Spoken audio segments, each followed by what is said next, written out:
Jay here from Stretford Paddock. This is the Paper Talk. As you can see, I'm live. I'm in my kitchen with all the latest Manchester United news, including the latest updates on Carlos Baleba. What is happening with the Brighton midfielder? Are Manchester United going to make a bid? Get involved in the chat and the comments. Let us know what you think. Plus, we'll be talking about Rasmus Hojlund, plus Alejandro Garnacho, plus Benjamin Sesko, plus Eric Tanak talking about his time at United. There's loads going on, so make sure you're hitting like, share, and subscribe. Just looking out the window here in sunny Salford, and it looks pretty mild, to be honest with you. Good to see people already in the chat. Alan Farrell says, morning, Jay. Jordan Fielding says, the team doing great work to get players in. Hopefully, they can turn their hand to sales now. Also, get at least 50 million for Garnacho and 35 and above for Rasmus. We need another striker. If we sell him, that's a good point.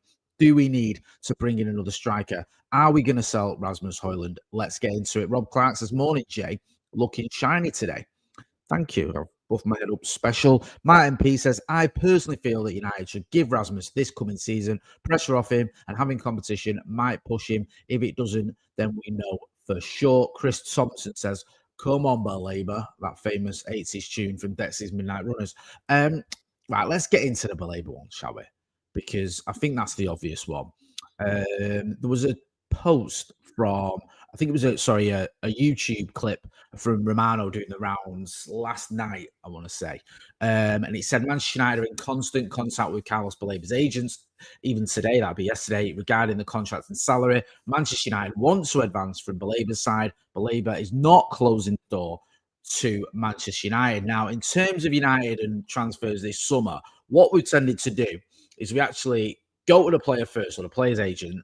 We speak to them. We find out that they're up for coming to Manchester United, and then we make the bid. We did it with, I think with Cunha was a bit different because it was a buyout clause, but we knew that he wanted to come to United, because I think Newcastle were looking at him as well, but we knew he fancied United. So we spoke to him, his representatives, then we make the bid, then we get him. Brian Mbeumo was an obvious one. Linked with Spurs, linked with Newcastle. They've got Champions League football. We ain't.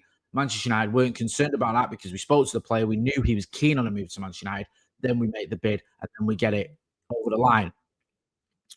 It feels as though this is what we're doing. Oh, sorry, the same with Sesko. I almost forgot about Benjamin Sesko. Again, linked with a move to Arsenal, linked with a move to Newcastle again. They've missed out this summer, haven't they? United speak to him. They find out, or his agent, they find out he's keen on a move to Manchester United. Then we make a bid. Then we get the deal over the line. And it feels very much like this is what is happening with Carlos Baleba, that the club are going, right, okay, let's find out if we can get him. And I think the club know they can get him, because there's been a lot of media coverage around Manchester United's interest in Carlos Baleba. And it feels that the club haven't shut that down. A lot of this is, I think it's coming from the club. I'll be honest with you. I think there's people at the club who've been talking about Carlos Baleba, knowing full well this is going to get reported, knowing full well people are going to go, right, United are interested in him, and not shutting it down, which makes me feel like there's either two things going on here. One, the club are trying to force Carlos Baleba to go to Brighton and say, look, give me this move, get me out of it, let me go, I want to go to United. Or, and I think this is probably more the case, United are saying this because we know that we can get him, basically. So there's no harm in letting people know, look, we're in for Baleba because we've spoke to him, or the club have spoke to him, and they know they can get him. I think that might be the case. I think the sticking point is obviously going to be the fee. Brighton got big money for Moses Caicedo. It was about 100 odd million quid. They're going to want similar money for Baleba. However, United might be able to get this deal done. I'm going to get into this because there's like a pathway, if you will, to Carlos Baleba coming to Manchester United. Mohamed Ismail says we could negotiate with Brighton on a reasonable fee and still offer them some players. Yeah, I get that makes sense in a way, because you could go, look, we've got certain players that we aren't going to use, or that are only going to get a certain amount of minutes. Would you take some of them? But I don't know if those players would go to Manchester United. Let's say to Brighton. Sorry, let's say, for example, just humour me, Manchester United were to say, we'll give you some money at Mason Mount. Right? Let's just use Mason Mount as an example. Good player, could do a job for Brighton. Would he go to Brighton? No, I don't think he would. It's the Champions League winner who left his boyhood club to come to Manchester United. He ain't going to go to Brighton. Kobbie Mainoo's another one. I don't want to see Kobbie Mainoo go anywhere. But if you said to Kobbie Mainoo, you could go to Brighton, and we could take Baleba and give them some money. Brighton might look at it, go, yeah, we get a great young midfielder in Kobbie Mainoo. Would Mainoo go to Brighton? No, and nor should he. So I think it's going to be a case of Manchester United have to sell, move on players, and then use that money to bring in Carlos Baleba. If it's going to happen, which Looks like United are at least trying to make it happen. Let's put it that way. So one of the ways this could happen is by sales, and one player that could be going out the door is Rasmus Hojlund. However, it's a bit up in the air as to whether he's even going to go, and also whether he's going to go on a permanent move or it's going to be a low move. So the Evening News have done a sort of a live blog of all the latest stories. So it says here, Sky understands that United preference will be to sell Hojlund permanently this summer for a figure of around the £40 million mark. Alternatively, they would consider a loan so long as an option to purchase him next summer was attached. Hojlund has repeatedly insisted he wants to stay and fight for his place at Manchester or in Manchester, but that looks less and less likely by the day. And then it goes on to say, according to Fabrizio Romano, AC Milan are the club most interested in signing Hojlund this summer. It is understood they are discussing the finances involved in purchasing the Dane. The Reds are believed to want a loan fee valued at 5.1 million with a buy option for the next summer at 38.9 million. Now, this is how this transfer of Baleba could work.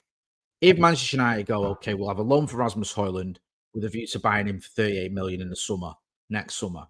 If Manchester United were to sell, I'll get to him in a minute, Alejandro Garnacho to Chelsea, numbers being bandied around there around 50 million quid. It's been widely reported by basically every newspaper. I don't need to start naming newspapers. Pretty much everyone said that Chelsea are interested in Garnacho. There's just a bit of sticking point in terms of the fee. Let's say United get 50 million for Garnacho. They can say, right, we can use some of that money to Hojlund, to Baleba right now. We know we've probably got more money coming in next summer for sorry, this is playing up again. For Rasmus Hojlund, that can go towards the fee for Carlos Baleba if we stagger the payments. Maybe that happens. Maybe. Let me know what you think. I'm just sort of looking at it from the different stories and looking at the pathway there because I don't believe, right? This is one thing. I don't believe that Manchester United will let everyone report on the Carlos Baleba news. We'll be talking about Carlos Baleba. We'll have all these reports going out and not be shutting him down if they didn't believe they can get him this summer. And I think the only way of getting this summer is by obviously sales. And I think those sales are going to be Garnacho, maybe Anthony Sancho, and maybe Rasmus Hojlund. Was quite telling you didn't get any minutes yesterday. Let me know what you think. EAFC Dad says, Jay, do you ever do aways? If so, I'll give you a shout if I get a spare. I used to do aways. I've not done many over the last few years. Most of my aways I've done have been European ones. I was in Bilbao. I went to Porto.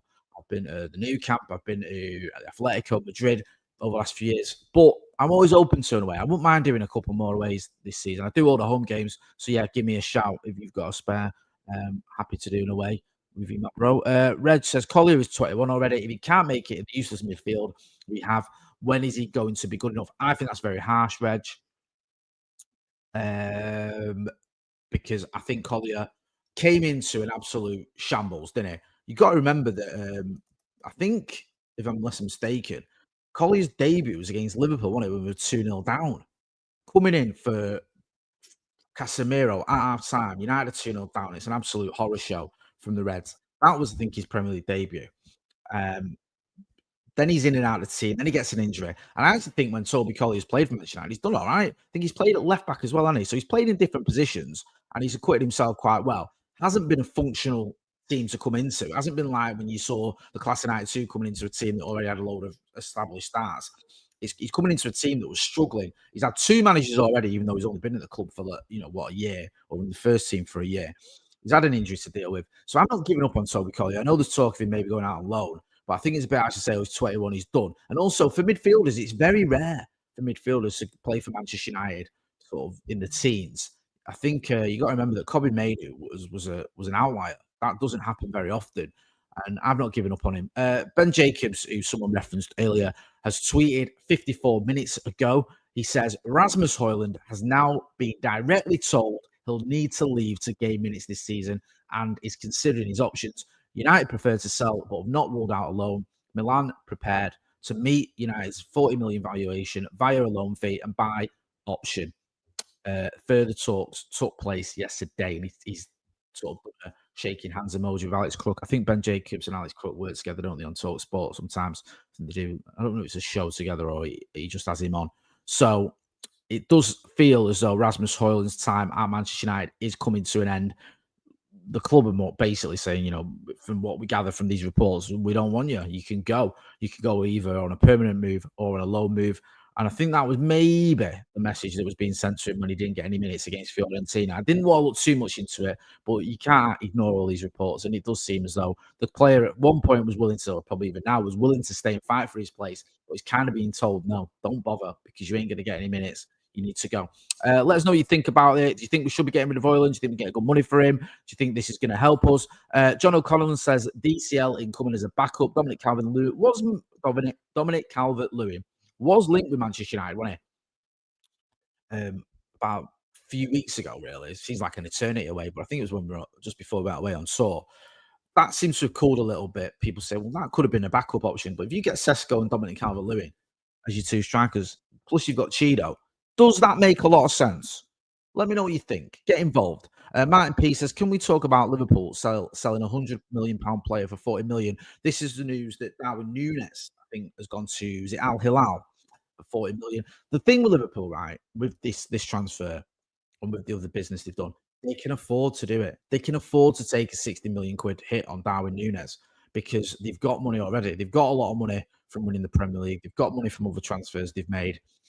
So to them, it's probably not the end of the world that they've taken a hit. And also, even though he's not worked out at Liverpool and he's flattered to deceive, really, then he scored some good goals, but he didn't score many goals, or he didn't score enough goals, I should say. If you've won a title, it's like we've won a title and he played his part in that, so we're not bothered. I think it's a touch of the Jack Grealish's, isn't it? Jack Grealish, 100 million quid. Did it quite work out the way it was meant to? No, but he won a load of trophies, so the City probably aren't bothered. It annoys me because I think you should be giving them a bit of stick, going, well, you actually wasted a lot of money there on a player that didn't live up to expectations.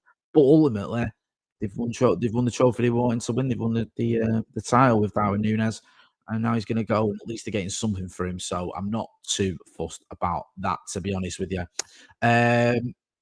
John O'Connell says he's just sacked his agent, so Dominic Calvert-Lewin comes to you. I saw that report this morning. Dominic Calvert-Lewin and his agent have parted companies. Is that parted company? Sorry, is that telling us anything? Does that mean, as John says, that he's going to go to or come to Manchester United? We'll have to wait and see.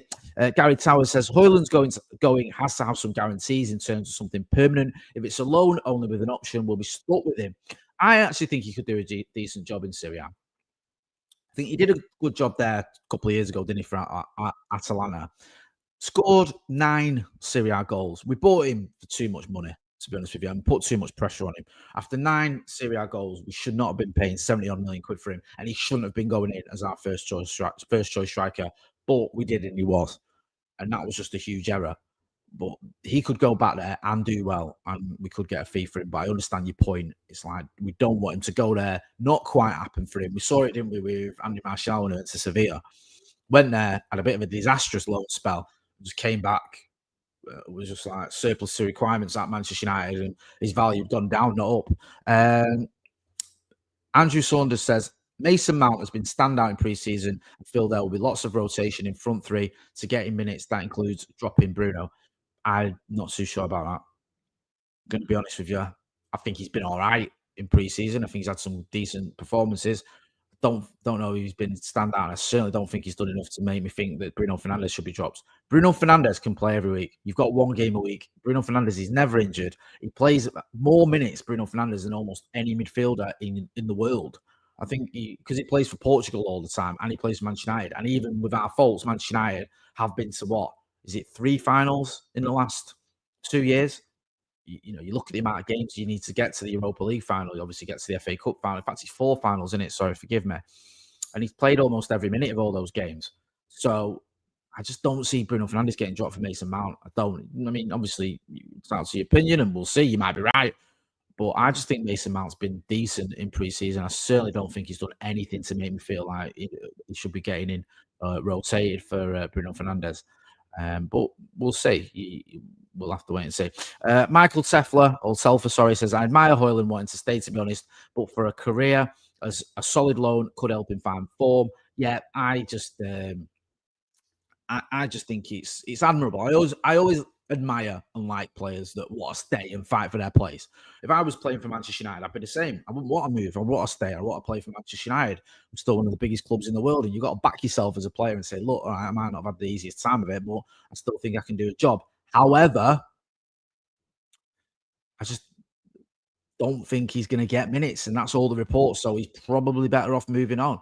if he's going to stick around and not get any minutes, and he's going to stick around, and Sesko's going to be first choice, and then maybe even the manager's had a word with him and said, look, even if Sesko comes off, I'm going to be giving Cheeto a go or whatever, or maybe there's a different front three, the likes of Bruno and Cunha and Mbumo, then Rasmus Hojlund might be wasted his time. Andrew Saunders says, well, that idea got poo-pooed. Listen, I'll just give you my opinion. We'll wait and see whether you're right or not, whether it does happen. I've not given up on Mason Mount, so he's obviously going to get minutes somewhere. It seems like the manager likes him. I don't know. I just think Bruno's almost undroppable. Yeah, people getting involved in the chat. Chris Thompson says, I worry for Mainoo fitting into this team. I get your worries. I do sort of look at it and go, how is he fitting? If Baleba comes in, then the future could be Baleba and Mainoo. I think that works. But that's if Baleba comes in. And is that immediate? Because it's more than likely that if Baleba comes in, the midfield partnership probably going to be Baleba and Bruno with Cunha and Mbumo and Sesko's your front three. So where does that leave Kobbie Mainoo? I think Kobbie Mainoo will get minutes. I just don't think he'll be starting every game. If I was him, I'd just get my head down, keep training, keep working on my game. Don't forget, he's only 20. He's not a finished article. He had such a big start and a great start for Manchester United that everyone thinks he's at his level. He hasn't. He's got another level to go. Someone mentioned Joshua Zirkzee. Onwards and upwards says, don't forget about Zirkzee, people. I have a feeling he's going to have a top season.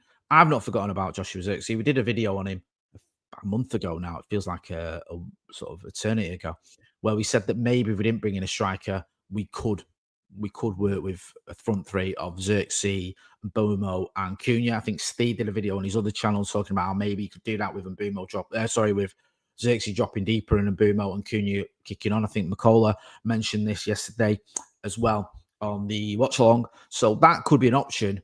However, we pretty much know the front three, don't we, if everyone's fit. So Xerxes is going to have to sort of be used either as a sub or rotated, maybe some of the cup games, or maybe if some of the players are a bit knackered.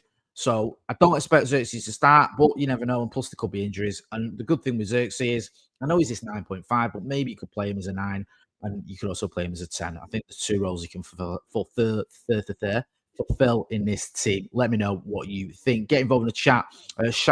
Shanawaz Ahmed, morning, Jay. Hit that like button as well, please, people. Appreciate all the support we've been getting, but please hit the like. Amir Fikri says, a lot of people's just wait and see, be patient. I think, okay, let's just try that again and I'll sort of decipher it. Be patient with Ruben Amorim. Next new season in 25-26. We'll see. Yeah, I think we have to show patience with Ruben Amorim. The difficulty you've got, there's 2 sides to this, really.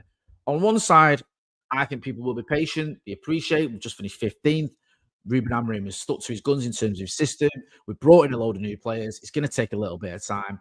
So there's going to be a level of patience. And I also think there's going to be a level of the expectations have been lowered. We've just finished 15th. Normally, if Manchester United finished 6th, a manager would be getting sacked. However, I think if Manchester United finished 6th this season, Ruben Amorim's job will be safe, because people will go, you've gone from 15th to 6th and you've got us back in Europe. That's fine. Van Gaal got sacked for finishing 5th and winning a FA Cup. However, the other side to that is you have just finished 15th and you have brought in new players. You have to do well this season. There has to be an improvement. There has to be a marked improvement as well. You can't just finish 12th. We do expect, or I think I'm going to speak for myself as a United fan, I do expect United to kick on this season. I do think Ruben Amorim's the right man for the job, and I do think we will have success under him. I just know that I could be wrong. And if we don't do well early doors, if at Christmas we are sort of mid-table or even lower, then I think he's going to be in trouble. Don't think that will happen. I'm just saying, if it does, he will be in trouble. Let me know what you think. Just Ash and stuff. Mount, Kobbie, Casemiro, Xerxes, Delo, and Shaw are all really good 60-minute subs. It's good that we have this kind of depth. That, I think, is a great point. I do. You can make, 5 subs now, is it? You can make a host of subs and really affect the game, and I think they all do things differently from the players they potentially would replace. So I think, for example, if you've got Benjamin Sesko or you've got Cunha on there, you bring on Xerxes as a swap, that is a different type of player that gives the opposition something different to think about. Casemiro probably hasn't got 90 minutes in him. If you bring him on with 20 minutes to go, he can pick a pass. He's good at set pieces. He gets his head on things. He's an effective player in that respect. Mason Mount, we've seen glimpses from him. Again, he's someone you can bring on. Kobe Mainu, don't get me started. I love the kid. Yeah, I think that's a really good player. Even Delo, you saw him he was at the Europa League final when he came on. He started putting some crosses in.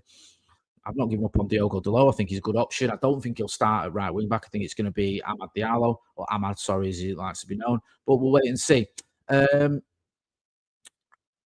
MA says, "Is the Baleba deal done? I wish." No. The latest on that is Manchester United sort of speaking to Baleba. They feel like a deal could be done. Chris Ate says, "No better sign this morning than Jay's lovely shiny head." Thank you. Chris says, "Mount going to be a monster this season." Yamal says, "Leo the kid, Diego Leon can bench Luke Shaw." We'll have to wait and see. Almost goes under the radar. I know we've brought in Diego Leon, but it was good to see him getting unveiled as well yesterday out the ground alongside Benjamin Sesko and Cunha and Mbumo getting their flowers as well for joining the club. So, yeah, and also David De Gea getting a bit of a send off. I know a lot of people were annoyed he didn't get a send off when he got it yesterday. So, good stuff. We'll be looking ahead towards the Arsenal game during the next week. Obviously, that's the big one. This is it. This is the big one next Sunday. So we're previewing that towards the end of the week. Plus, we'll be talking about it. Plus, we'll be talking about other stuff. But Adam McCullough was on the overlaps. We've got a video of that coming out later on today. Tomorrow as well, I'll be outside Old Trafford with the news. Plus, if you want to look at some of the action from yesterday's game, go and check out that video. It's already up. Go and check out all the other vids as well. We've got you covered. We've got all sorts going on at Stretford Paddock. And I just want to say I appreciate all the support we've had during the summer. When we went on tour, it was great to see the reaction from so many of the American fans and also you guys in the chat and the comments and supporting us online as well. It's just been a sort of a whirlwind 5 years since we took over Stretford Paddock, and we do appreciate every single one of you. Going to leave it there. Don't forget to hit like, share, and subscribe. I've been Jay Motty. This has been a paper talk from a pretty sunny Salford. Thanks for watching.